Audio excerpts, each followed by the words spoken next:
shots as well.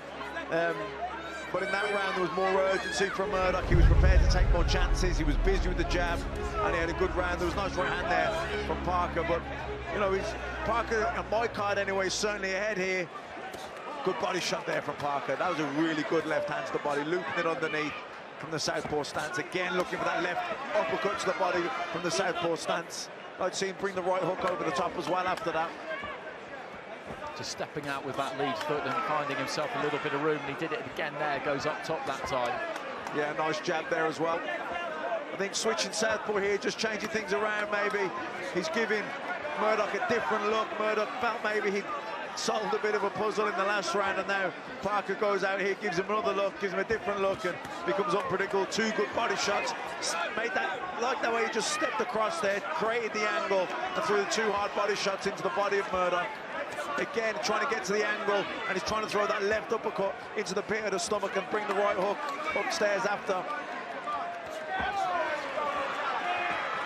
Slight grimace there from Murdock, and Parker has just lifted his work rate, his punch output in this round. Yeah, this is good from Parker, really concentrating on the body here, really effective here in the southpaw stance. Again, two hard body shots going in, and then finish upstairs with that right hook to the head. Good work here again from Parker. Murdock looks to pitch back in with the right hand, but he is breathing quite heavily now, Murdock. This has been a great response from Parker. Murdock had a good round for Parker here. Really two big right hands as Murdock's just tucked up on the ropes there. Parker again just takes that step to try and find a different angle, and Murdock just looking to time up a little bit if he can, but Parker's finding some room. Yeah, and this is heartbreaking here for Murdock, who just should come out in the last round, put a lot into it, won the round, and then Parker just responds with this, and he's hitting with plenty in this round, and Murdock, I think, is feeling these, and I think he'll be quite glad to hear the bell at the end of the round. And Parker too, though, to be honest, leans on, and they both just agree, really, for the first time in the fight, just to have a bit of a truce and take a rest.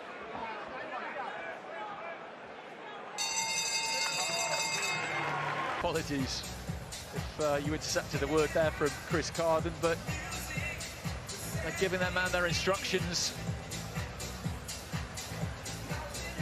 because they know that these last two rounds are absolutely critical, that he's got to win these last couple of rounds, because that was a very good round for Parker. That was a really good round, a great response. Murdock thought... Well, interesting that at the start of the fight, their plan really was to get this up close and make it personal, really get into that kind of range, and then you heard Chris Carden there saying with 2 rounds to go, you've got to keep this long.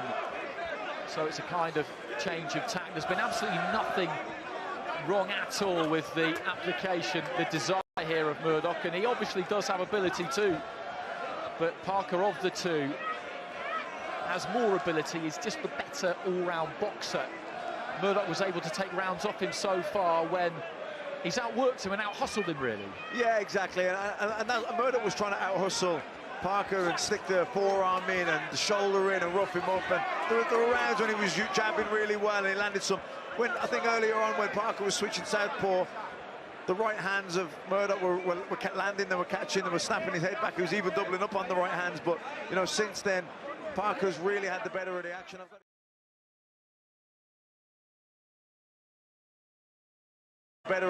got him, you know, quite a bit ahead now, and as the last round in particular was a strong round from him, and it was a great response from the previous round where Murdock had probably felt like he was getting back into it, but, you know, Parker having switched southpaw now. Oh, good left hand there from Parker. The left hands to the body, the right hooks to the body. He's looping those left uppercuts into the pit of the stomach, finishing upstairs with the right hook. He's really got on top here, I feel.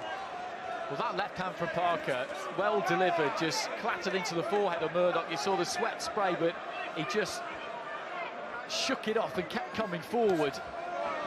Good counter right hand there from Murdock.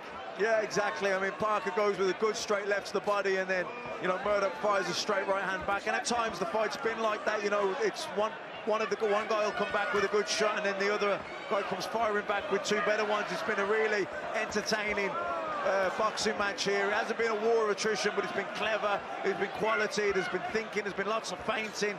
The other guy trying to get the other one into a position, trying to set traps, and a real thinking man's fight here.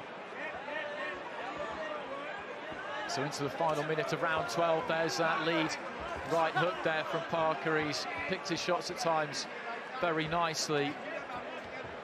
Yeah, he's just been that little bit cleverer, that little bit sharper. There's a bit more variety, less predictable, and he's just been, for me, a step ahead of Murdock, who's put a lot into it, tried a lot. He's been done some really good stuff at times, but I just think that Parker's been that little bit cuter, and he's got a bit more variety and a bit more quality. And even up close here now, really putting the shots together. Good left hook there and a right hook. Big right hand there from Parker, then collects him with a left too, and the right goes straight down the middle, and that's a huge left hand from Parker. And Murdock on his back, 10 seconds left on the round. He got back to his feet quickly, but Edwards is having a really good look at him, tells him to walk forward, and then waves it over. Right at the end of the round, the referee, as I said, is looking right in. Well, it was just so accurate, this, wasn't it? He hits him with a number of punches and the legs just start to go there. He hits him with a number of punches and the legs just start to go there. And he's trying his best to stay and cover. Yeah, the way he was going. And he's trying his best to stay out of danger and cover up. Yeah, and I really like the way he was going, Parker, when he was in the south, left hook to the body. We could see he was finding the short hooks and even long hands, head and body.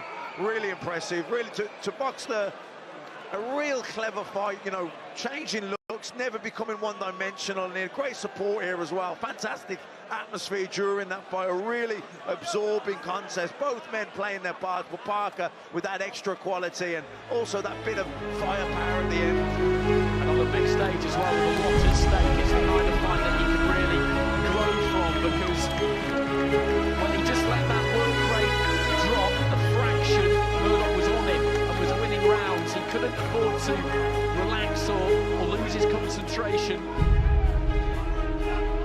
And he realised that after rounds 4 and 5 that probably didn't go his way, and he just got that bit of snap back.